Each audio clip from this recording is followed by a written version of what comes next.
अस्सलामुअलैकुम वरहमतुल्लाहि वबरकातुहू।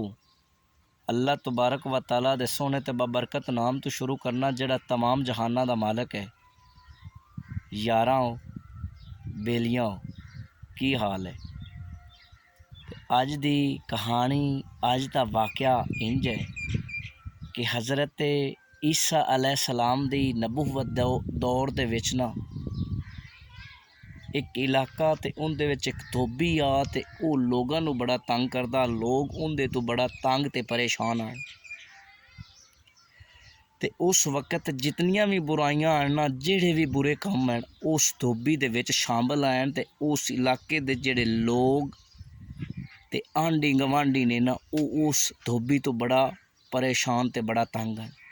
ते एक दिन लोगां ने सारे इकट्ठे हो के सलाह मशवरा किया कि क्यों ना हज़रत ईसा अलैहिस्सलाम अल्लाह दा नबी है, उन्हां कोल चलिए ते इंदे वास्ते ना बद दुआ करवाइए कि सानू बड़ा तंग कर रहा है, परेशान कर रहा है, तो इंदे वास्ते बद दुआ की जावे कि इनू अल्लाह ताला ख़त्म कर देवे। वो सारे लोग ना चलते चलाते हज़रत ईसा अलैहिस्सलाम दे कोल पहुँच गए ते उन्होंने अर्ज़ की कि यह अल्लाह दे नबी हज़रत ईसा अलैहिस्सलाम, साडे इलाके दे विच फलाना बंदा धोबी है, तो उनदे तो असी बड़ा परेशान हाँ, बड़ा तंग कर रहा, उनदे हर बुराई पाई जाती है, तो उनदे वास्ते दुआ की जावे। हज़रत ईसा अलैहिस्सलाम ने अल्लाह तबारक व तआला अगे दुआ की ते अल्लाह तबारक व तआला ने हज़रत ईसा अलैहिस्सलाम दी दुआ नूं कबूल कर रहा ते कबूल करके ना ते हज़रत ईसा अलैहिस्सलाम नूं पता चल गया ते आपने उन्हां लोगां नूं भेज दिता। वो जिहड़ा दिन उनदा मरण दा उस धोबी दा मुकर्रर सी ना, जिहड़ा वो वक्त तय होया सी, हज़रत ईसा अलैहिस्सलाम नूं अल्लाह ताला दी वही दी तरफों पता चलिया सी, वो आपने लोगां नूं दस दिता। ते जनाब होया कि उस दिन उन्हां धोबी अपने घर तो निकलिया ते दरिया ते कपड़े धोमण वास्ते गया है ना, ते उत्थे बैठ गया, कपड़े धोंदा रहा। कपड़े धोंदिया धोंदिया काफ़ी वक्त गुजर गया ते वो सही सलामत अपने शहर के अंदर जदों वापस आया ना, उस इलाके दे विच वापस आया ते लोग उन्होंने वेख के ना ते बड़ा हैरान ते परेशान हो गए कि इंदा तो अज वक्त ख़त्म हो जाना ते ये हाली तो फिर जूंदा लगा फिरदा है।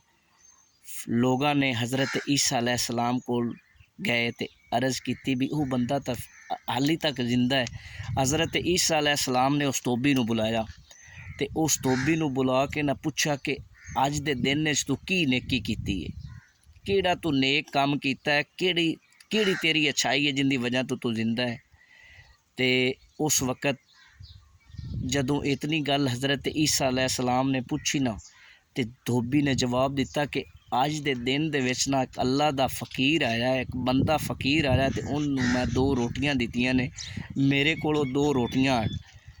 ते हज़रत ईसा अलैहिस्सलाम जदों इतनी गल सुनी ना, ते अल्लाह तबारक व तआला दी तरफ वही आ गई कि यह मेरे नबी, इंदा जिहड़ा बैग है ना, इंदा जिहड़ा झोला है ते थैला है, उन्नू फरोलिया जावे।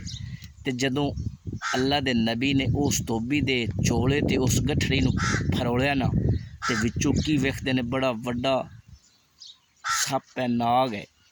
ते जदों वेख्या ना ते वेख के उस नाग तो ते उस सप तो पुछया कि अल्लाह तबारक व तआला ने तैनूं इस धोबी नूं मारन वास्ते भेजा है, ते तू इनू दस्या क्यों नहीं, मारिया क्यों नहीं, की वजह है? ते वो जिहड़ा सप है ना, वो जवाब दिंदा है कि ऐ अल्लाह दे नबी, अल्लाह तबारक व तआला ने मैनू इनू मारन वास्ते भेजा है। ते जदों मैं इनके करीब आया ना, ते इन्हें अल्लाह दे नां ते इन्हें सदका किया है, खरात दिती है 2 रोटियां। ते जदों 2 रोटियां दित्ती ना, ते उस वक़्त 2 फरिश्ते आ गए ने, उन्होंने मेरा जिहड़ा मूँह है ना, वो सी दिता है। ते जदों मेरा उन्हें मूँह सी दिता है, तो फिर मैं किस तरह डस सकना। ते उस वक़्त हज़रत ईसा अलैहिस्सलाम नूं उन्हां दी गल दा उस सारे वाक़े दा पता चल गया।